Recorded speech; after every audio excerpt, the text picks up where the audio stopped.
ಆದಿಮಾನವ ಕಾಲದಿಂದ ಅನೇಕ ದೇವಾಲಯಗಳನ್ನು ನಿರ್ಮಾಣ ಮಾಡಲಿಕ್ಕೆ ಪ್ರಾರಂಭ ಮಾಡಿದ್ದು ಈ ಶಾತವಾಹನರ ಕಾಲದಿಂದ ಅಂತ ಹೇಳ್ತೀವಿ. 101 ಗುಡಿ, 101 ಬಾವಿ, 101 ಈಶ್ವರ ಲಿಂಗ ಅಂತ ಏನು ಲಕ್ಕುಂಡಿಯೊಳಗೆ ಹೇಳ್ತೀವೋ ಅದೇ ರೀತಿ ಇಲ್ಲಿ ಡಂಬಳದಲ್ಲಿ ಸಹ ಒಂದು ಜಪದ ಬಾವಿ ಅಂತ ತಮ್ಮ ಕಣ್ಣಿದ್ರೆ ಕಾಣಿಸ್ತಾ ಇದೆಯಲ್ಲ. ಸ್ನಾನ ಮಾಡಿದ ಮೇಲೆ ಅವರು ಒಳಗಡೆ ಹೋಗಿ ಜಪ ತಪ ಯಮ ನಿಯಮ ಮೌನಾನುಸಾರ ಅಂತ ಹೇಳ್ತೀವಲ್ಲ, ಹಂಗೆ ಅವರು ತಮ್ಮ ಧಾರ್ಮಿಕ ವಿಧಿಗಳನ್ನು ಹೊರಿಸ್ತಾ ಇದ್ರು.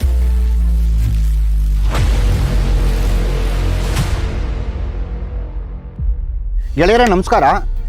ಕರ್ನಾಟಕದ ಒಂದು ವಾಸ್ತುಶೈಲಿನಲ್ಲಿ ಮೆಟ್ಟಿಲ ಬಾವಿಗಳಿಗೆ ಅದರದೇ ಆದ ಒಂದು ವಿಶಿಷ್ಟ ಸ್ಥಾನಮಾನವಿದೆ. ನೀವು ಸಾಧಾರಣವಾಗಿ ಗದಗ ಜಿಲ್ಲೆನಲ್ಲಿ ನೀವು ನೋಡೋದಾದ್ರೆ ಲಕ್ಕುಂಡಿ ಬಳಿ ಇರುವಂಥ ಮುಸ್ಕಿನ ಬಾವಿ ಇರ್ಬೋದು, ಈಗ ನಾವು ನಿಂತಿರೋ ಡಂಬಳದ ಜಪದ ಬಾವಿ ಇರ್ಬೋದು, ಅದೇ ಥರ ನಮ್ಮ ಹಾಸನದ ಹುಲ್ಲೇಕೆರೆನಲ್ಲಿರುವಂತಹ ಒಂದು ಮೆಟ್ಟಿಲ ಬಾವಿಗಳಿರ್ಬೋದು, ಅಥವಾ ನಮ್ಮ ಕನಕಗಿರಿ ಅಂದರೆ ಕೊಪ್ಪಳ ಜಿಲ್ಲೆ ಗಂಗಾವತಿ ತಾಲೂಕಿನ ಕನಕಗಿರಿನಲ್ಲಿರುವಂತಹ ವೆಂಕಟಪ್ಪ ಬಾವಿ ಇರ್ಬೋದು, ಸೂಡಿನಲ್ಲಿರೋ ಮೆಟ್ಟಿಲ ಬಾವಿ ಇರ್ಬೋದು.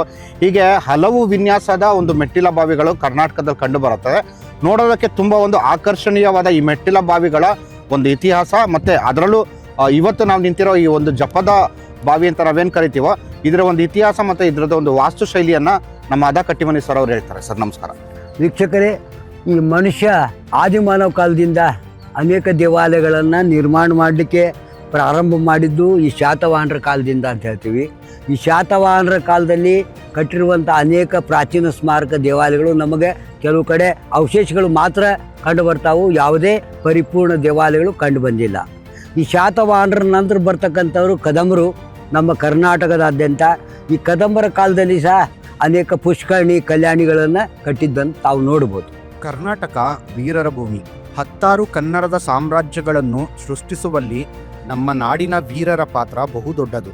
ಭಾರತದಲ್ಲಿ ಸಿಕ್ಕ ಸಿಂಹಪಾಲು ವೀರಗಲ್ಲುಗಳನ್ನು ಹಾಕಿಸಿದ್ದು ಕನ್ನಡದ ಅರಸುಮನೆತನಗಳಿಂದ ಅನ್ನೋದು ಪ್ರತಿಯೊಬ್ಬ ಕನ್ನಡಿಗನಿಗೆ ಹೆಮ್ಮೆಯ ಸಂಗತಿ. ಹಾಗೆ ಈ ಟಿ ಶರ್ಟ್ನಲ್ಲಿ ಕಂಡುಬರುವ ವೀರ ಒಬ್ಬ ಕಾಲ್ಪನಿಕ ವ್ಯಕ್ತಿಯಾಗಿರದೆ ಹಿಂದೆ ಸೆವುಣರು ಹಾಗೂ ಹೊಯ್ಸಳರಿಗೆ ಆದ ಕಾದಾಟದಲ್ಲಿ ಇಂದಿನ ಶಿವಮೊಗ್ಗ ಜಿಲ್ಲೆಯ ಶಿಕಾರಿಪುರ ತಾಲೂಕಿನ ಬಳ್ಳಿಗಾವಿಯಲ್ಲಿ ನಾಡಿಗಾಗಿ ಆದ ಹೋರಾಟದಲ್ಲಿ ಮಡಿದು ಇಂದಿನ ಕೇದಾರೇಶ್ವರ ಗುಡಿಯಲ್ಲಿನ ವೀರಗಲ್ಲಿನಲ್ಲಿ ಅಜರಾಮರನಾಗಿದ್ದಾನೆ ಹಾಗೂ ನಾಡಿನ ವೀರ ಪರಂಪರೆಗೆ ಸಾಕ್ಷಿಯಾಗಿ ನಿಂತಿದ್ದಾನೆ. ಕನ್ನಡಿಗರನ್ನು ಕೆಣಕಿ ಉಳಿದವರಿಲ್ಲ ಎನ್ನುವ ಅಡಿಬರಹದೊಂದಿಗೆ ಮೂಡಿಬಂದ ಈ ವಿನ್ಯಾಸ ಅಖಂಡ ಕರ್ನಾಟಕದ ಎಲ್ಲಾ ಕನ್ನಡಿಗರಿಗೆ ತಮ್ಮ ವೀರ ಪರಂಪರೆಯನ್ನು ಮತ್ತೊಮ್ಮೆ ನೆನಪಿಸುವ ಸಲುವಾಗಿ ಮಾಡಲಾಗಿದೆ. ನಾಡು ನುಡಿಯ ಇತಿಹಾಸ ಸಂಸ್ಕೃತಿಯನ್ನು ಎತ್ತಿಡಿಯುವ ಇಂಥ ಟಿ ಶರ್ಟ್ ಅನ್ನು ಧರಿಸೋಣ, ಕನ್ನಡದ ಹಿರಿಮೆಯನ್ನು ಜಗತ್ತಿಗೆ ಸಾರೋಣ. ಅದರ ಜೊತೆಗೆ ಕಲ್ಯಾಣ ಚಾಲುಕ್ಯರ ಕಾಲದಲ್ಲಿ ಹೆಚ್ಚು ಪುಷ್ಕರಣಿ ಕಲ್ಯಾಣಿಗಳನ್ನು ಕಟ್ಟಿದ್ದನ್ನು ನಾವು ನೋಡ್ತೀವಿ. ಬಾದಾಮಿ ಚಾಲುಕ್ಯರ ಕಾಲದಲ್ಲಿ ಸಹ ಏನು ಐಹೊಳೆ ಹತ್ತಿರ, ಕೆಲವು ಮಾಕೂಟದ ಹತ್ತಿರ, ಕೆಲವು ಕಡೆ ಪುಷ್ಕರಣಿ ಕಲ್ಯಾಣಿ ಅಂದರೆ ಬಾವಿಗಳನ್ನು ಕೆಂಪು ಕಲ್ಲಿನೊಳಗೆ ಮಾಡಿದ್ದು ನಾವು ನೋಡಿದರೆ, ಅದನ್ನು ಬಿಟ್ಟರೆ ಕಲ್ಯಾಣ ಚಾಲುಕ್ಯರ ಕಾಲದಲ್ಲಿ ಹೆಚ್ಚು ಈ ಬಾವಿ ಅಂದರೆ ಪಕ್ಕು ತುಂಬುವ ಬಾವಿ, ಆಮ್ಯಾಗಿಂದ ಪುಷ್ಕರಣಿ ಕಲ್ಯಾಣಿ ಅಂತ ಏನು ಕರಿತೀವಿ, ಈ ಬಾವಿಗಳ ಒಂದು ವಾಸ್ತುಶಿಲ್ಪ ರಚನೆಯನ್ನು ನಾವು ನೋಡ್ಕೊಂಡು ಬಂದಾಗ ಇಲ್ಲಿ ಸಾಕಷ್ಟು ಬಾವಿಗಳು, ಈ ಸಾಕಷ್ಟು ಬಾವಿಗಳಂದಾಗ ನಮಗೆ ನೆನಪು ಬರ್ತದೆ ತಕ್ಷಣ 101 ಗುಡಿ, 101 ಬಾವಿ, 101 ಈಶ್ವರ ಲಿಂಗ ಅಂತ ಏನು ಲಕ್ಕುಂಡಿಯೊಳಗೆ ಹೇಳ್ತೀವೋ ಅದೇ ರೀತಿ ಇಲ್ಲಿ ಡಂಬಳದಲ್ಲಿ ಸಹ ಒಂದು ಜಪದ ಬಾವಿ ಅಂತ ತಮ್ಮ ಕಣ್ಣಿದ್ರೆ ಕಾಣಿಸ್ತಾ ಇದೆಯಲ್ಲ. ಇಲ್ಲಿ ವಿಶಿಷ್ಟವಾದಂಥ ಒಂದು ವಾಸ್ತುಶೈಲಿಯ ಈ ಕಲ್ಯಾಣ ಚಾಲುಕ್ಯರ ಕಾಲದ ಈ ಕಲ್ಯಾಣಿ ಅಂತ ತಾವು ನೋಡ್ಬೋದು.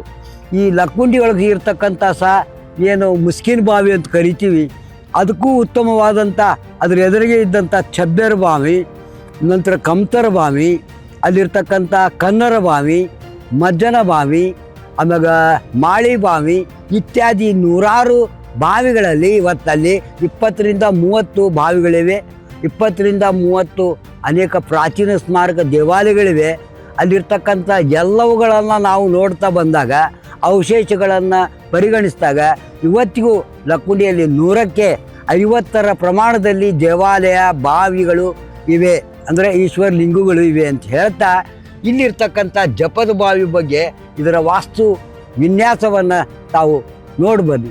ಕನ್ನಡ ನಾಡು ನುಡಿ, ಕನ್ನಡಿಗರ ಭವ್ಯ ಇತಿಹಾಸ, ಸಂಸ್ಕೃತಿ, ವಾಸ್ತುಶೈಲಿ ಮುಂತಾದ ವಿಷಯಗಳನ್ನು ವಿಡಿಯೋಗಳ ಮೂಲಕ ದಾಖಲಿಸುವ ನಮ್ಮ ಪ್ರಯತ್ನಕ್ಕೆ ನೆರವಾಗಿ ಈ ಜಪದ ಬಾವಿ ಅಂತೇನು ಕರೀತಾರೆ, ಇದು ಜೈನರಿಗೆ ಮತ್ತು ಬೌದ್ಧರಿಗೆ ಇಲ್ಲೇ ಏನು ಬಂದು ಇಲ್ಲಿ ಅವರು ದಿನನಿತ್ಯ ಸ್ನಾನ ಮಾಡಿ ಜಪ ತಪ ಯಮ ನಿಯಮಗಳನ್ನು ಅನುಸರಿಸ್ತಾ ಇದ್ರಂತ ಇಲ್ಲಿಯ ಜನರ ಐತಿಹ್ಯ. ಆದರೆ ಇಲ್ಲಿ ಎಲ್ಲಿಯೂ ಇವರು ಜೈನರೇ ಇದ್ದರು, ಬೌದ್ಧರೇ ಇಲ್ಲಿ ಬರ್ತಾ ಇದ್ರು ಅಂತೇನಿಲ್ಲ.